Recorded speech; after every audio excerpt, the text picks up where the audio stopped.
ഞാൻ പള്ളിക്കത്തോട് സി ആണെന്ന് അറിയാമോ? അറിയാം. ഇത് കഞ്ചാവാണെന്നും ഇത് മയക്കുമരുന്ന് ഇനത്തിൽപ്പെട്ട് സർക്കാർ നിരോധിച്ചിരിക്കുകയാണെന്നും അറിയാമോ? അതും അറിയാം.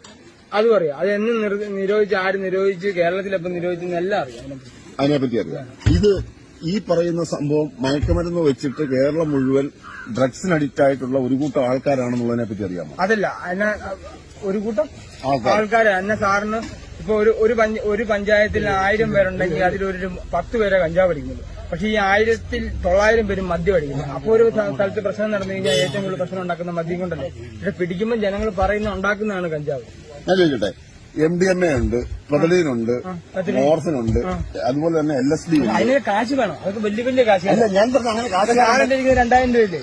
ഈ 2000 രൂപയുടെ ഡബിൾ വേണം MDMA മേടിക്കാൻ. ഞാൻ പറഞ്ഞു 2000 രൂപ നീ ഇത് വിറ്റിട്ട് കിട്ടിയ കാശല്ല. പക്ഷെ ഈ 2000 ഡബിൾ വേണം MDMA മേടിക്കാൻ. അപ്പൊ ആരും പോവും. ഞാൻ പോകത്തില്ല ഒരിക്കലും. എനിക്കത് എത്ര പങ്കുണ്ടെങ്കിലും ഞാൻ MDMA കാശ്. അപ്പൊ നീ ഇപ്പോഴും വിചാരിക്കുന്നതും വിശ്വസിക്കുന്നതും ഈ മയക്കുമരുന്ന് വിൽക്കുന്നത് തെറ്റല്ല എന്നാണ്? മയക്കുമരുന്നെല്ലാം തെറ്റാണ്.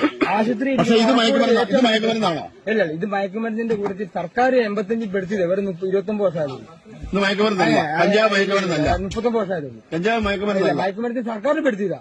അത് പൊതുവെ ഒരു പ്രകൃതിയുടെ ഇത് നോക്കുവാണെങ്കിൽ ഒരിക്കലും ആരും പറയത്തില്ല. കാരണം ഇതിനെ പറയത്തില്ല. കാരണം സാറിന്